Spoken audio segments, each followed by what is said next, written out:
Washington. The violent altercation last week that left Senator Rand Paul nursing bruised lungs and broken ribs began over a landscaping dispute between the senator and his longtime next-door neighbor, according to neighbors and 3 Kentucky Republicans familiar with what transpired. The precise provenance of the dispute was still a matter of disagreement on Monday.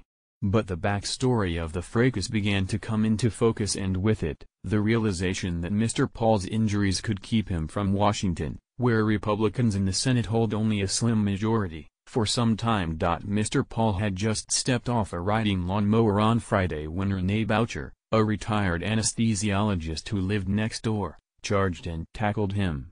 Because Mr. Paul was wearing sound-muting earmuffs, he did not realize Mr. Boucher was coming, according to one of the Kentucky Republicans and a friend familiar with the altercation. Rand never saw him coming or heard him coming, said the friend, Robert Porter, who visited Mr. Paul on Saturday. The damage was severe. Aides to Mr. Paul said on Sunday that the Kentucky Republican had suffered 5 broken ribs and bruises to his lungs.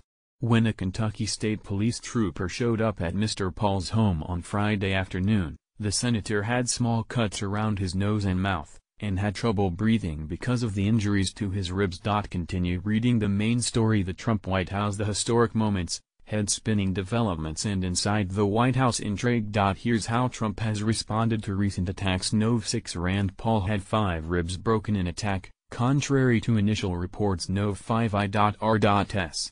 Commissioner, demonized by conservatives, leaves on his terms. Nov 5 departures promise to reshape the House, whether or not election does. Nov 5 following Trump's lead, Republicans grow quiet on Guantanamo. Nov 4 see more related coverage. Rand Paul had 5 ribs broken in attack, contrary to initial reports. November 5, 2017 Senator Rand Paul assaulted at his home in Kentucky, police say. November 4, 2017 Police have charged Mr. Boucher, 59, with a misdemeanor count of assault.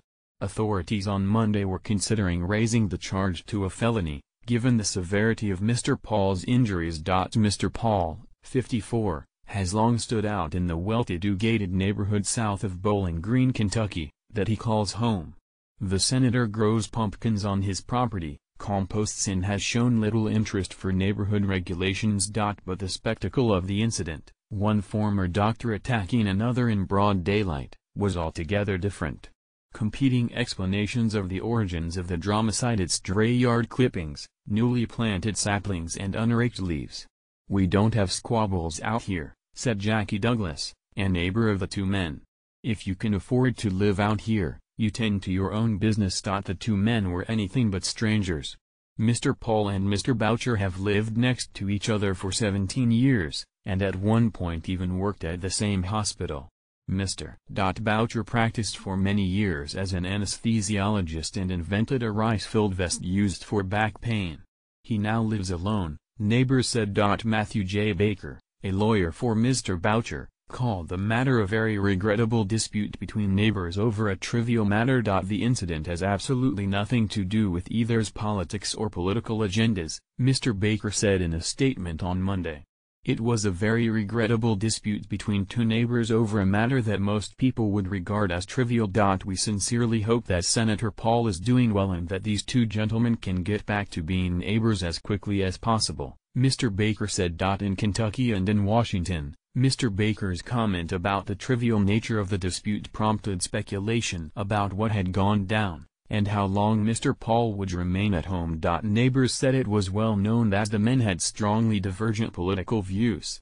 Mr. Paul is a libertarian who identifies as a Republican, Mr. Boucher is a registered Democrat.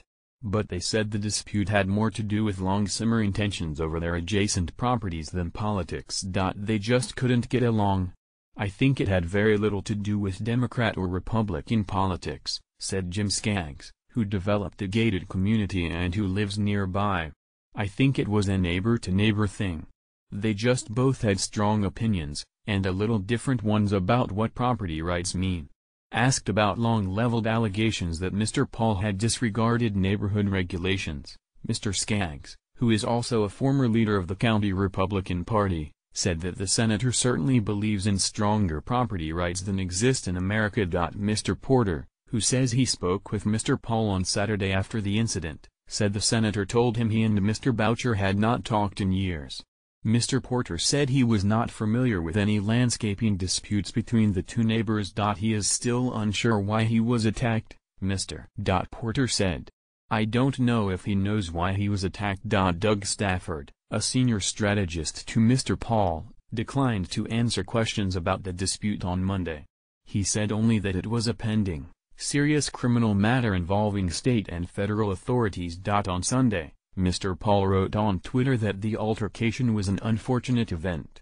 Initial reports described his injuries as minor, and a spokeswoman for Mr. Paul said the senator was fine. The three Kentucky Republicans, who requested anonymity to discuss the case, said Mr. Paul had been embarrassed by the incident and was not interested in drawing attention to it. Mr. Paul spoke on Monday with his fellow Kentucky Senator, Mitch McConnell, the majority leader, who wished him a speedy recovery. Mr. Boucher was charged with fourth-degree assault and released on $7,500 bond. He is set to appear in court on Thursday. He was also ordered to not have any contact with Mr. Paul or his family and staff, and to stay at least 1,000 feet away from the senator unless Mr. Boucher was in his own home, next door. Master Trooper Jeremy Hodges, a spokesman for the Kentucky State Police, said that if Mr. Paul's injuries are deemed severe enough by the Commonwealth of Kentucky's prosecuting attorney, Mr. Boucher could be tried at a circuit court level for a felony. The officer could also take evidence to a grand jury to seek an indictment against Mr. Boucher.